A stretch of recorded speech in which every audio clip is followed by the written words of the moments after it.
Yo guys, welcome once again to the Spade, or call it the Spade, and we hope we'll have a good session. I'm your host Vincent, and I'm Brian. Okay, so far a lot has been happening, Brian. I think maybe we should start with our the residential area, Isiolo at large. Charity begins at home, as they say. Sure. In Isiolo County, in the past few days, there was some headlines that was going on, and I was following it up.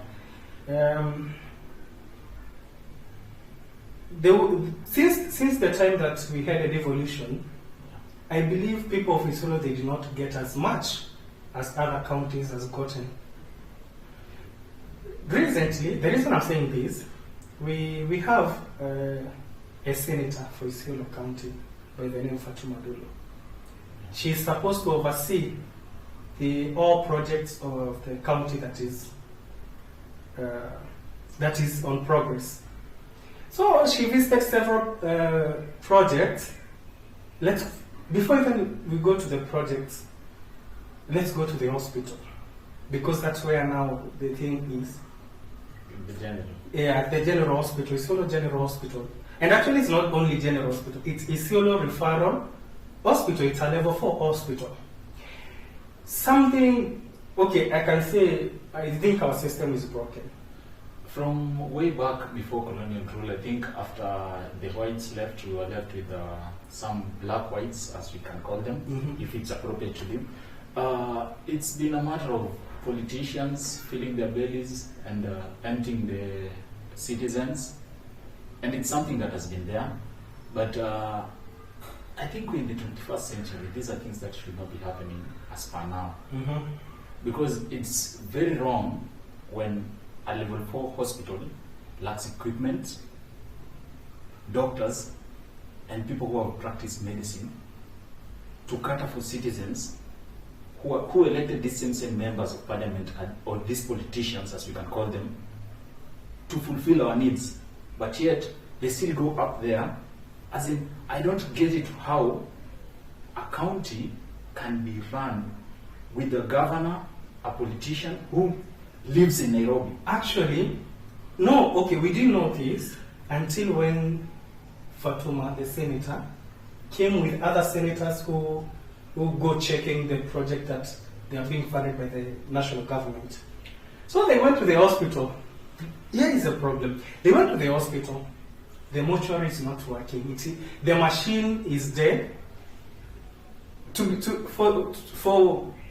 shocking thing is there was about 32 bodies in the mortuary, and the machine are not working.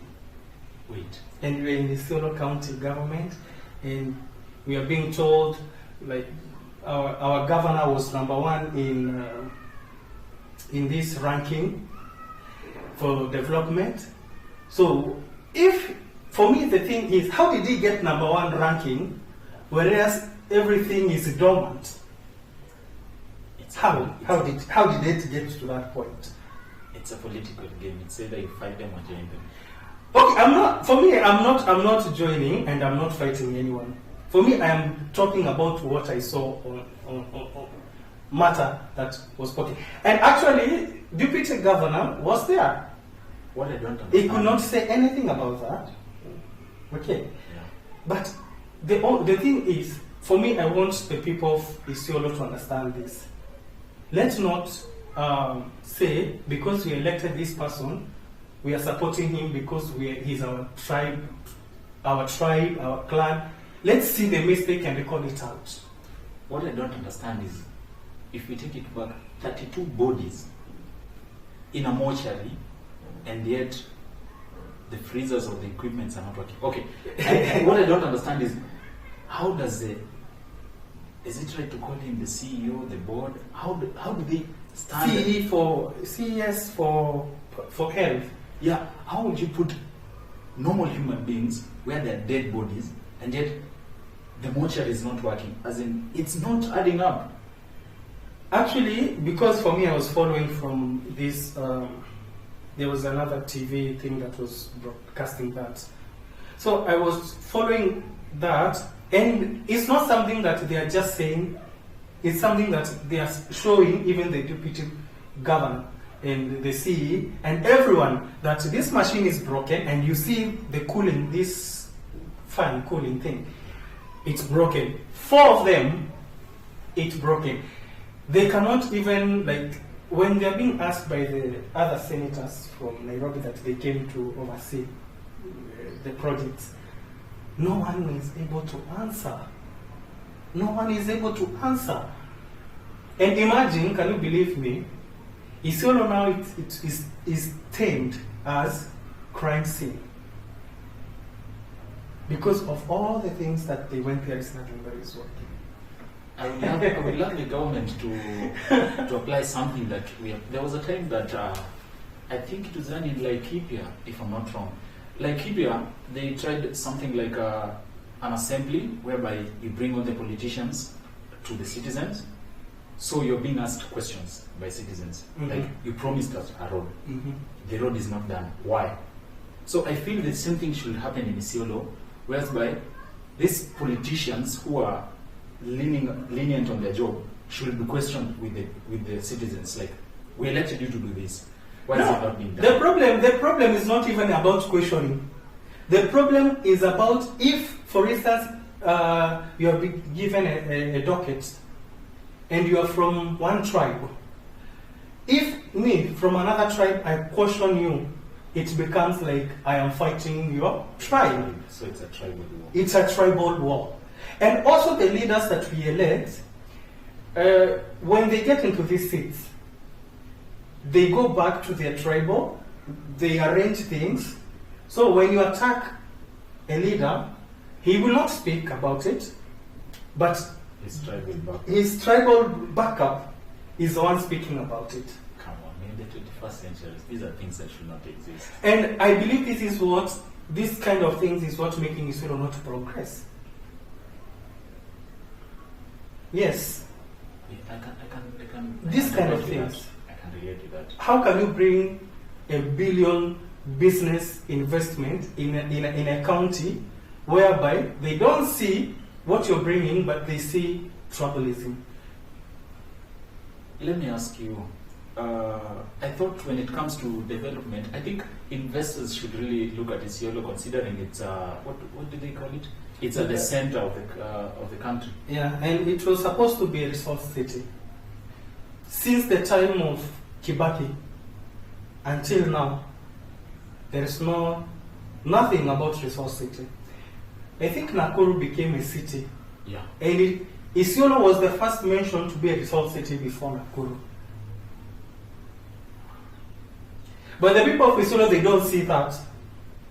When you start to raise these concerns, they think you are attacking their tribes, their clans. And the second thing is this, Isiolo. Isiolo for me, because I can speak freely, because I'm raised here, and I'm from Blapesa. Since my childhood, I've seen things, and let me tell you one thing. Isiolo young people, especially young men, they are lost in drugs. Reason being is they have not gotten this mentality of let's make jobs for these young people. And yet they supply drugs, and yet they call these young boys the drug users bure kabisa. Yeah. How can we bring a change into this thing? Like okay, I would suggest that with the issue begins with Mr. Politician. We elected you to do a job, and the government promised us youths jobs. As much as we are a lot of youths, but I feel like out of 100%, I think 25% should have jobs created by the county government or the national government. Because when you leave youths to roam around the area, the local area, what do you expect shall be done? I'm a youth from this area. I roam around. My neighbor has a V8. My neighbor has something that I really admire. And I don't have a job. I have nothing. My papers are in the house. Nothing. They provide me nothing. So the government or the county government should start by let's say, for example, the stadium. Since the day I came to Isiolo, I've never seen any project, anything being done there. And it's the first point where you capture youth. When the stadium is complete, people play football. We love watching football. Sure. If you can't play, at least it will keep my mind off other things. I won't be doing drugs when I'm at the pitch. I won't be doing drugs when I'm supporting my favorite team. But that is the problem. That is the problem. You will never see a relevant authority or relevant personnel or a leader to come and have a conversation with young people. Once they being elected, that's all. That's it. But again, I think politicians should get this from the perspective of the people or the citizens. You can't govern me or rule me while you're not living where I am. You can't relate with me. Because once I give you that power, you get the money, you vacate, you go to Nairobi. You go to Mombasa. How will you know my needs when you're in Mombasa? It will be impossible. There are times where there's water shortage. You're in Mombasa, there's water there. You're in Nairobi, there's water being supplied. But me living in Isiolo, I don't get water. I can't question anyone. There's so many things that I could talk about concerning Isiolo County. Isiolo County is full and rich in resources. But the people sitting in those seats, for instance, let me talk about tourism sector. Let me talk about tourism sector. In Isiolo, we have a national park. We have two or three or more national reserves. But you never hear in Isiolo County promoting tourism. You never hear. And actually, there is no tour organization or tour company in Isiolo. The reason being is, how will I come to a place why can I bring my company to a place where there is nothing? Like, there is no, I don't see even the county government pushing that they have national reserves or national parks or even hotels or roads. There is nothing in Isiolo County. The only thing I saw is one bus they bought. I don't know where that bus is. And I don't know the purpose of that bus actually. The bus is working from behind the scenes, we can say. So how, as a county, as a person who living in Isiolo County, or as a person who is a county resident who been interested, how am I going to use that bus? How am I going to benefit with that bus? Because I believe if I go to county there to county tourism offices and say, I want this bus, I want to go a trip with this bus, will they give me the bus? Obviously, you would be given. They will not give me the It's bus. a cover-up. It's a cover-up bus. Its purpose is to prove that there is progress in Isiolo. So but I feel like it's a total letdown for Isiolo County because I've not traveled much, but from what I've seen, Isiolo County has very, very, very, very, very exciting views. We do. But the problem, the people who sit on those seats, the seats of those tourism and sports and whatever, I think they need to do something about it. Okay, we can just say this. Mr. Politician, or whoever you are, who is sitting on a docket that you've been assigned by citizens, we can say it's not done yet, but as per now, let's just call it a spade as you call it. Of course, let's call it a spade. It's a total letdown. You've really dropped us down as a county. And how is it possible that Nairobi has a lot of push and a lot of progress compared to Isiolo? Let's not even go further to Nairobi. Let's just look at our neighbors. Let's look at Laikipia. Let's look at Meru. Meru, they have a Meru National Park. Recently, the governor of Meru, he went to reopen back the lodge that was closed. Recently. That's promotion. Huh? And the second thing is, do you think they're just opening the lodge and leave it there? They have been advertising about Meru National Park even before they had to open the lodge. But for us, we have lodges, we have national reserves, we have national parks, but we are not supporting, we are not giving a push. That's people to know that we Because- have resources here. Since I was young, I've never seen any advertisement or any broadcast about Samburu launch or any launch. Those are things that I've just heard from people. Yeah, if for instance, what happens is that the reason even we are having so much tourists coming down to this national reserve is not that a county government promoting the tourism in Isiolo. If for me, for instance, if I am an investor and I have a lodge in reserve here, I will advertise my job, my lodge, as a person. Okay, so even when you ask, if I'm lying, even when you ask you stop a tourist and you ask them, well, which side are you going this side? They will not mention the name of the reserve. They will tell you, I am going, for instance, to Simba Lodge Hotel, to Sarova Hotel, but they will never mention the name of the reserve. Why?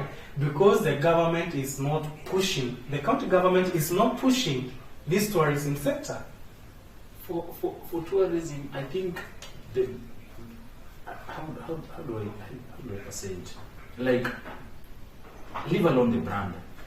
The government should do more. Do more. There are a lot of people doing trips around. I think those are the people who are advertising these things for us, because there are people who are doing trips to Samburu, people who are doing trips to Marsabit and other places. It's from there that people who are not from Isiolo, we see the epic views and we're like, okay, I didn't know this place had such a... Yeah, because for me, for the first time, I've never been to a desert. Mm-hmm. Let alone known Kenya has a desert. I've never been to a desert. But coming to hear of it when I visited Isiolo, I was like, wait, how is it possible that there is a desert and I've never heard of it? So I think our county governments, they have a lot of work to do. And also the reason being, I think they are not advertising, it's because they are not ready to work with the young people. It's a generational change. Mm-hmm. Yeah, they are not ready to bring the old mind and the young mind together. Because for them, they are just seeing the office, the salary, and the retirement benefit. Come on. But for the young people, they are seeing opportunities, because me, for instance, I'm not employed. I don't have a job. But I see many things when I'm not employed. I will say that this place, if we build a lodge or a hotel, it can create a job for like 50 people. You see, and we have a very vast land. If the county government want to invest, they can invest. It's not that they don't have money. They can invest in this opportunity. We have a very vast land from LMD all that way. You can go there and talk to the community that are living there. We want to build a big hotel here, county hotels here. And you talk with the community. This will be the benefit. We will employ your young people. You see? Because the land is empty. It's empty. I think the issue with Isiolo starts with the top heads of the county. Recently, I visited a specific area where I found a school in particular. I would rather call it an institution in particular. They had conflict with the local neighbors. So what I failed to relate was this. How can an institution, registered, organized, and recognized by the government have conflict with the residents. Residents. How is it even possible? Like, it's very, very bad when